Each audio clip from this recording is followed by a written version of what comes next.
दोस्तों हमारे चैनल दर्पण ज्ञान सागर में आप सभी का स्वागत है। मित्रों, एक बार भगवान शिव कैलाश पर्वत पर बैठे थे तो माता पार्वती पहुंच जाती हैं और कहती हैं, प्रभु मेरे 3 प्रश्नों का उत्तर देकर के मेरे मन को संतुष्ट करने की कृपा करें। फिर भगवान शिव कहते हैं, पार्वती ठीक है, तुम अपने तीनों प्रश्न बताओ, मैं तुम्हें तुम्हारे तीनों प्रश्नों के उत्तर देकर के तुम्हारे मन को संतुष्ट करने का पूरा प्रयास करूंगा। फिर माता पार्वती कहती हैं, प्रभु मेरा पहला प्रश्न है कि किस चीज का दान करने से स्त्री को गोरा पति एवं पुरुष को गोरी पत्नी मिलती है, और मेरा दूसरा प्रश्न है कौन सा काम करने से इंसान कभी कर्जदार नहीं होता। मेरा तीसरा प्रश्न है कितना भी कमा लो पैसा नहीं रुकता, क्या करना चाहिए। फिर माता पार्वती के प्रश्नों को सुनने के बाद भगवान शिव कहते हैं, पार्वती मैं तुम्हें तुम्हारे तीनों प्रश्नों के उत्तर देने से पहले तुम्हें एक छोटी सी कहानी सुनाता हूँ। उस कहानी को तुम पूरा और मन से सुनना। यदि तुमने कहानी को पूरा और मन से सुना तो निश्चित ही तुम्हें तुम्हारे तीनों प्रश्नों के उत्तर मिल जाएंगे और तुम्हारा मन संतुष्ट हो जाएगा।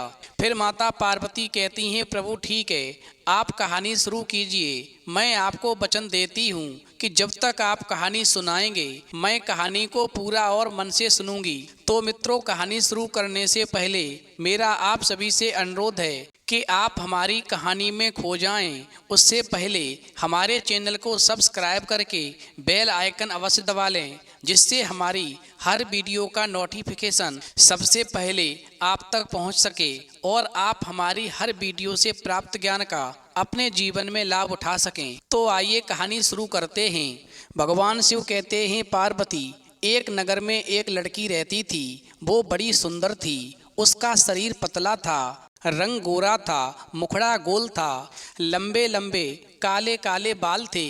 वह बड़ा मीठा बोलती थी। धीरे धीरे वो बड़ी हो गई। वहीं उसके पिता ने कुल के पुरोहित तथा नाई से वर की खोज करने को कहा। फिर उन दोनों ने मिलकर के एक वर की तलाश की। न लड़की ने होने वाले दूल्हे को देखा, न दूल्हे ने होने वाली दुल्हन को देखा। वहीं एक दूसरे के बिना देखे हुए धूमधाम से उनका विवाह हो गया। वहीं जब पहली बार लड़की ने पति को देखा तो उसकी काली कलूटी सूरत को देख करके वो बड़ी दुखी हुई। इसके विपरीत जब लड़का ने सुंदर लड़की को देखा तो वो बहुत खुश हुआ, क्योंकि लड़की बहुत ही ज़्यादा गोरी और सुंदर थी, जिसको देख करके वो काला कलूटा लड़का फूला नहीं समा रहा था। वहीं जब रात होती थी तो लड़की की सास जो थी दूध औटा कर उसमें गुड़ या शक्कर मिलाकर के बहू को कटोरा थमा देती थी और कहती, जा अपने प्यारे पति को दूध पिलाकर आओ। वहीं वो लड़की जो थी दूध का कटोरा हाथ में लेकर के अपने पति के पास जाती और बिना कुछ बोले ही चुपचाप जाकर खड़ी हो जाती। वहीं उसका पति जो था दूध का कटोरा ले लेता और दूध पी लेता। इस तरह कई दिन जब बीत गए, हर रोज ऐसा ही होता। वो लड़की कुछ भी बोलती नहीं थी, केवल दूध का कटोरा ले जाकर पति के सामने खड़ी हो जाती थी। फिर एक दिन उसके पति ने सोचा, आखिर मेरी पत्नी मुझसे बोलती क्यों नहीं है। फिर उसने निश्चय किया कि वो आज अपनी पत्नी को बिना बुलवाए नहीं मानेगा, और जब तक वो नहीं कहेगी कि आप दूध पी लो, मैं उसके हाथ से दूध का कटोरा नहीं लूँगा। भगवान शिव कहते हैं, पार्वती फिर उस दिन रात को जब वो लड़की दूध लेकर के अपने पति के पास खड़ी हुई तो उसका पति चुपचाप लेटा रहा। उसने कटोरा नहीं थामा। पत्नी भी कटोरे को हाथ में लेकर के वहीं पर खड़ी रही। वो कुछ नहीं बोली। इस प्रकार से उस बेचारी को सारी रात खड़े खड़े निकल गया। मगर उस लड़की ने अपना मुंह नहीं खोला कि तुम दूध पी लो। उधर उस हठीले आदमी ने भी दूध का कटोरा नहीं लिया। वहीं जब सुबह होने को हुई तो पति ने सोचा कि इस बेचारी ने मेरे लिए कितना कष्ट सहा है। रात भर दूध का कटोरा हाथ में लेकर खड़ी रही। मुझे ऐसा लगता है कि मेरी पत्नी मेरे साथ रहकर के प्रसन्न नहीं है। इसे अपने पास रखना इसके साथ घोर अन्याय करना है। और फिर ऐसा सोच कर के वो व्यक्ति जो था अपनी पत्नी को उसके पियर छोड़ आया। बेचारी वहाँ भी प्रसन्न कैसे रहती, वो मन ही मन में कुढ़ती रही। वो घुट घुट कर मरने लगी। उसे कोई बीमारी तो नहीं थी, वो बाहर से एकदम ठीक लगती थी। वहीं माता पिता को उसके विचित्र रोग की चिंता होने लगी। वहीं उस लड़की के माता पिता बहुत से वैद्यों और ज्योतिषियों के पास गए, पर किसी की समझ में उस लड़की का रोग नहीं आया।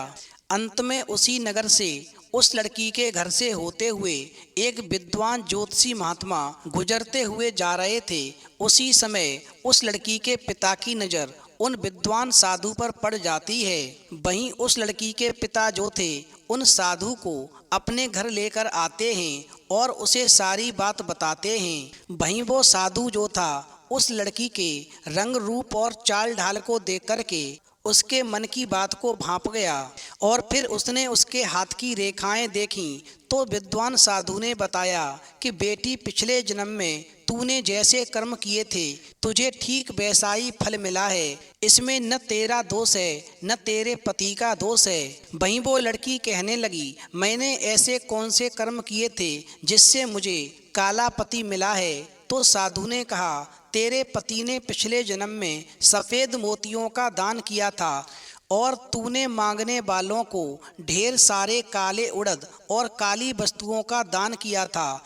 यानी मांगने वालों की झोलियों में तूने काली वस्तुएं डाली थीं। वहीं सफ़ेद मोतियों के दान के फल की वजह से तेरे पति को तेरी जैसी सुंदर पत्नी मिली है और तुझे उड़दों जैसा काला कलूटा आदमी मिला है। वहीं साधु ने आगे कहा कि ऐसी हालत में तेरे लिए यही अच्छा है कि तू अपने पति के घर चली जा और मन में किसी भी प्रकार की बुरी भावना लाए बिना उसी से संतोष कर जो तुझे मिला है, और आगे के लिए खूब अच्छे अच्छे काम कर और तू सफ़ेद वस्तुओं का दान कर जिससे अगले जन्म में तुझे उसका फल मिले और गोरा और सुंदर पति मिले। वहीं उस विद्वान ज्योतिषी साधु की बात को सुनकर के उस लड़की की समझ में सारी बात आ गई और वो खुश होकर के अपने पति के पास चली गई और फिर वो दोनों पत्नी आनंद से रहने लगे। वहीं भगवान शिव कहते हैं, पार्वती, तुम्हारा पहला प्रश्न था कि किस चीज़ का दान करने से स्त्री को गोरा पति एवं पुरुष को गोरी पत्नी मिलती है। तो समझ लो, जो भी स्त्री पुरुष सफ़ेद वस्तुओं का दान करते हैं तो ऐसी स्त्री को गोरा पति मिलता है और ऐसे पुरुष को गोरी पत्नी मिलती है। इसलिए हमेशा जीवन में गोरा पति या गोरी पत्नी चाहिए तो हमेशा सफ़ेद वस्तुओं का दान करें। भगवान शिव कहते हैं, पार्वती, फिर वो साधु जो थे उस लड़की को उसके पति के घर भिजवाकर वहाँ से आगे चले जाते हैं और एक स्थान पर बैठकर के तपस्या करने लगते हैं। उधर उसी जंगल में एक चकवा चकवी का जोड़ा रहा करता था। चकवा और चकवी दोनों में बड़ा प्रेम था। दोनों अपना हंसी खुशी से जीवन व्यतीत कर रहे थे। इन दोनों में इतना प्रेम था कि जंगल में मौजूद पशु पक्षी इनके प्रेम का मिसाल दिया करते थे। यहाँ तक कि चकवा चकवी एक दूसरे पर प्राण न्यौछावर करने के लिए हमेशा तैयार रहते थे। जब चकवी से कोई गलती हो जाती थी और जब चकवा अपनी चकवी को डांटता था तो चकवी जवाब नहीं देती थी और चुपचाप सुन लेती थी। वहीं जब चकवे से कोई गलती होती थी तो चकवी अपने चकवे को डांटती थी तो चकवा चुपचाप सुनता रहता था, कभी लौट कर के अपनी चकवी को जवाब नहीं देता था। इस प्रकार कभी कभार यदि दोनों में किसी बात को लेकर खटपट भी हो जाती थी तो थोड़ी ही देर में उन दोनों में आपसी सुलह भी हो जाती थी। वहीं चकवा का पड़ोसी एक कौवा था। कौवा का अपनी पत्नी से हमेशा हर बात पर झगड़ा हुआ करता था। उन दोनों में हमेशा क्लेश रहता था। इतना झगड़ा करते कि मारपीट की भी नौबत आ जाती थी। कौवा बड़ा ही दरिद्र था, उसके घर में हमेशा अन्न की कमी रहती थी। वहीं चकवा चकवी धन धान्य से संपन्न थे क्योंकि उनके घर में खुशहाली और शांति थी। अब कौवा जब चकवा चकवी को देखता कि ये दोनों कितनी खुशी से और आनंद से रहते हैं तो कौवे को जलन होने लगती थी। वहीं एक दिन कौवा अपने मन में सोचता है कि मैं किसी तरह इन दोनों में फूट डालूं और इन दोनों को अलग कर दूं, जिससे चकवा चकवी के घर की शांति भंग हो सके। वहीं कौवा चकवा का मित्र भी था और मित्र ही मित्र के बारे में गलत सोच रखता था। उसके मन में चकवा और चकवी के प्रति हमेशा जलन रहती थी। वहीं कौवे ने अपने मन में सोचा कि अब मैं इसे शांति से नहीं रहने दूंगा। जब मेरे घर में इतने झगड़े और लड़ाइयाँ होते हैं तो मैं परेशान हो जाता हूँ, मैं बहुत परेशान रहता हूँ। तो फिर ये चकवा चकवी कैसे सुख शांति से रह सकते हैं। अब इनके घर में भी अशांति मुझे फैलानी है, इनका जीवन भी हमें नरक करना है। वहीं कौवा चकवे के घर में फूट डलवाने के लिए एक दिन जब चकवा घर में नहीं होता है तो उसकी चकवी के पास जाता है और चकवे की बुराई करके कहता है, हे चकवी बहन, चकवा भाई आपसे बिल्कुल भी प्रेम नहीं करता, वो तो किसी दूसरे से प्रेम करता है। मैंने उसे कुछ समय पहले किसी अन्य से बात करते हुए देखा है। वहीं कौवे की बात को सुनकर के चकवी को बिल्कुल भी भरोसा नहीं होता है। वहीं चकवी कौवे की बात को नहीं सुनती है और कौवे की बात को हवा में उड़ा देती है। वहीं जब कभी चकवा अकेला मिलता है तो कौवा चकवा के पास जाकर के चकवी की बुराई करता है और कहता है कि चकवा भाई, चकवी आपसे बिल्कुल भी प्रेम नहीं करती, क्योंकि वो अन्य किसी से प्रेम करती है। मैंने आज ही चकवी बहन को किसी अन्य से बात करते हुए देखा है। वहीं चकवा इन बातों को सुनकर के हंसते हंसते टाल देता है और कौवे की बात पर बिल्कुल भी भरोसा नहीं करता। अब इसी प्रकार कौवा जो था चकवा और चकवी दोनों में बारी बारी से फूट डालने की कोशिश करता है, लेकिन चकवा चकवी में इतना दृढ़ प्रेम था कि एक दूसरे पर विश्वास किया करते थे और दूसरों के बहकावे में कभी नहीं आते थे। अब इस प्रकार कौवा जब हार जाता है, चकवा चकवी के घर में फूट नहीं डलवा पाता है, तो कौवा एक दिन अपनी पत्नी से जाकर कहता है कि यदि तुम चाहती हो कि मैं तुमसे कभी भी झगड़ा ना करूं, तो तुम मेरा एक काम करो, तुम चकवा और चकवी दोनों में मनमुटाव करवा दो, दोनों के बीच झगड़ा पैदा करवा दो, जिससे उनकी शांति भंग हो सके।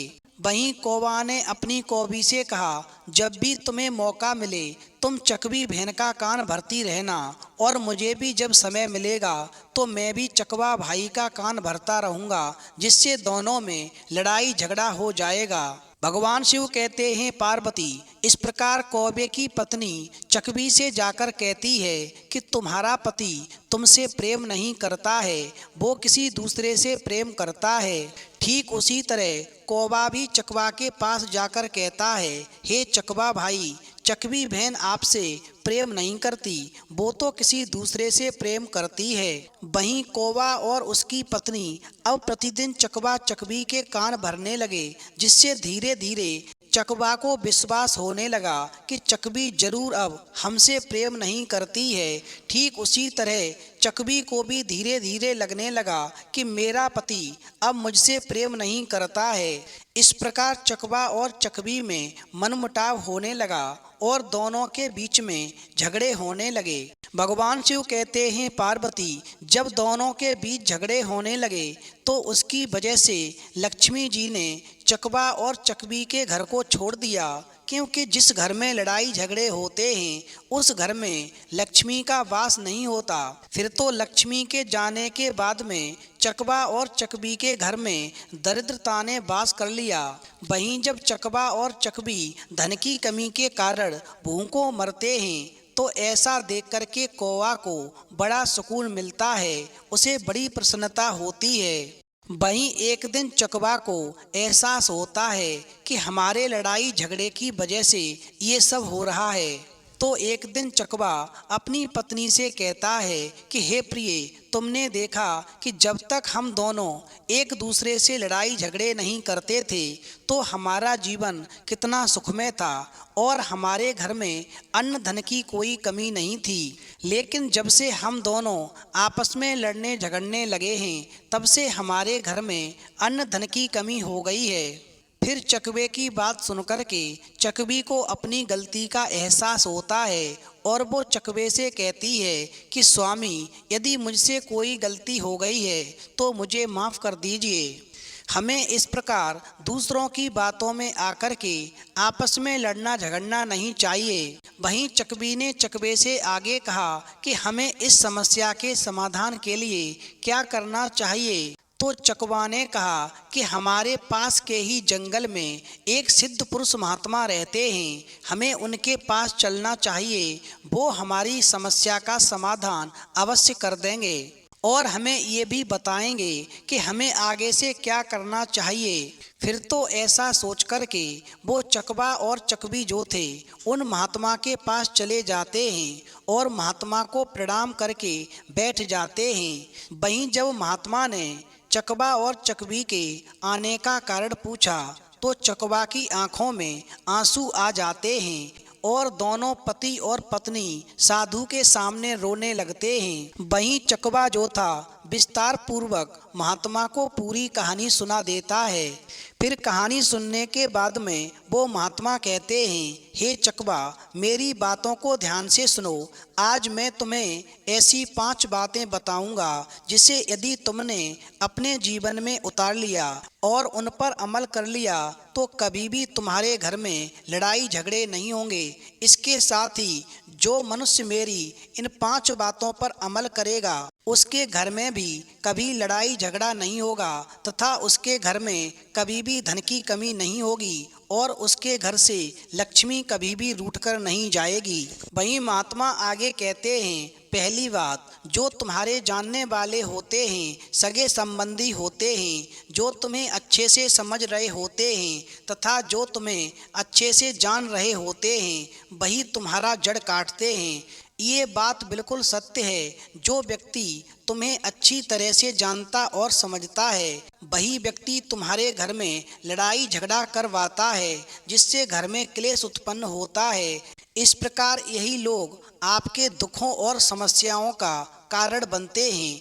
इसीलिए अपने करीबियों को कभी भी राज की बातें या गुप्त बातें नहीं बताना चाहिए। दूसरी बात, अपने मित्र के सामने धनी होने का कभी भी दिखावा मत करना। अपने मित्र के सामने अपनी बड़ाई और दिखावा करोगे कि मैं बहुत धनवान हूँ तो वो मित्र आपके बारे में गलत धारणा बना लेगा और आपसे घृणा करने लगेगा तथा आपसे दूर रहने लगेगा। इसीलिए अपने मित्र के सामने कभी धनी होने का दिखावा मत करो। तीसरी बात, अन्य दूसरे के कहने पर कभी भी विश्वास नहीं करना चाहिए। जब तक कि स्वयं आप अपनी आँखों से देख न लो तब तक आपको उन बातों पर विश्वास नहीं करना चाहिए। यदि किसी ने आपके अपनों के प्रति मनमुटाव पैदा कर दिया है तो ऐसे में आप बिना कुछ जाने समझे उस पर विश्वास बिल्कुल भी ना करें और कही कहाई और सुनी सुनाई बातों में कभी न आएं। चौथी बात, हमें अपनों पर कभी भी शक नहीं करना चाहिए। यदि आप अपनों पर शक करेंगे तो आप विनाश के कगार पर पहुंच जाएंगे। पति पत्नी, माता पिता, पिता पुत्र, इन्हें आपस में किसी के ऊपर भी कभी शक नहीं करना चाहिए। आप गैरों पर शक कर सकते हैं लेकिन अपनों पर कभी भी शक नहीं करना चाहिए। पांचवी बात, कभी भी बिना बुलाए समारोह या उत्सव में नहीं जाना चाहिए, क्योंकि यदि आप बिना बुलाए किसी समारोह या उत्सव में जाते हैं तो इससे आपके सम्मान को ठेस पहुंच सकती है, जिससे आपके मान सम्मान में कमी आ जाएगी। भगवान शिव कहते हैं, पार्वती, इस प्रकार महात्मा की बात को सुनकर के चकवा चकवी ने प्रतिज्ञा की कि हम 5 बातों का अमल करेंगे और कभी भी किसी की सुनी हुई बातों में नहीं आएंगे। और फिर चकवा चकवी उन साधु को ऐसा वचन देकर के वहाँ से चले जाते हैं और फिर 5 बातों को अमल करते हुए अपने जीवन में उतारते हैं, जिससे उनके घर में लड़ाई झगड़ा नहीं होता है, सुख शांति स्थापित हो जाती है, जिसकी वजह से पुनः लक्ष्मी का आगमन हो जाता है और घर में अन्न धन की कमी नहीं रहती है। भगवान शिव कहते हैं, पार्वती, तुम्हारा दूसरा प्रश्न था, कौन सा काम करने से इंसान कभी कर्जदार नहीं होता। तो समझ लो जो व्यक्ति अपनी राज की बातें कभी किसी को नहीं बताता, जो व्यक्ति अपने धनी होने का कभी दिखावा नहीं करता, जो व्यक्ति अपनों पर हमेशा विश्वास रखता है, जो व्यक्ति दूसरे की सुनी हुई बातों में या कही कहाई बातों में कभी नहीं आता है, जो व्यक्ति बिना बुलाए कभी किसी उत्सव या समारोह में नहीं जाता है, ऐसे व्यक्ति के घर में हमेशा लक्ष्मी की कृपा बनी रहती है और ऐसा व्यक्ति कभी कर्जदार नहीं होता, उसका जीवन सुखमय व्यतीत होता है। भगवान शिव कहते हैं, पार्वती तुम्हारा तीसरा प्रश्न था कि कितना भी कमा लो पैसा नहीं रुकता, तो क्या करें? तो समझ लो जो भी इंसान साधु के द्वारा बताई गई पांचों बातों का अमल करता है और जीवन में उतारता है, ऐसे व्यक्ति के घर में धन की कभी कमी नहीं रहती और ऐसे व्यक्ति के घर में हमेशा धन टिकता है। तो मित्रों, यदि आपको कहानी पसंद आई हो तो प्लीज़ आप हमारे चैनल को सब्सक्राइब करें और भगवान शिव और पार्वती के लिए एक लाइक करना न भूलें।